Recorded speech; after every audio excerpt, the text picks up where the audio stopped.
এঁচড় সিদ্ধ করা হয়ে গেছে। চিংড়ি মাছটা মা ধুয়ে দিয়েছে পরিষ্কার করে। এঁচড় দিয়ে চিংড়ি মাছ করা হবে। রসুন সোমবার দিয়ে দিচ্ছি।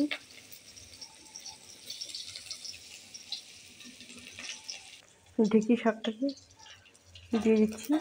কাঁচা লঙ্কা দুটো দিয়ে দিচ্ছি। হলুদ গুঁড়ো,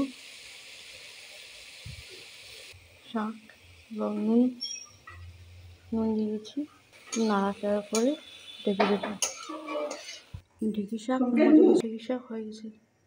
তেল গরম হয়েছে, গোটা জিরে ফোড়ন দিয়েছি, তেজপাতা দিয়েছি। এবার কাঁঠালটাকে এঁচড় আর আলু কুকারে সিদ্ধ করে নিয়েছি। এখন দিয়ে হলুদ গুঁড়ো, নুন, পেঁয়াজ, রসুন, আদা, জিরা, লঙ্কা বাটা হয়ে দিচ্ছি। এটাকে দিয়ে দিচ্ছি 2 চামচ, 3 চামচ, 4 চামচ দিয়ে দিচ্ছি। এটা কষিয়ে নিচ্ছি।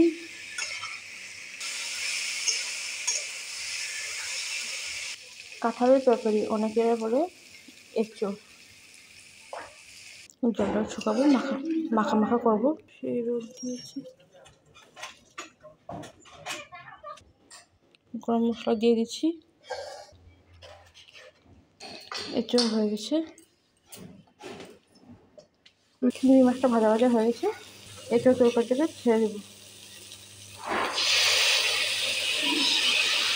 ব্যাস হয়ে গেছে গরম মতো। এখন নামিয়ে নেব।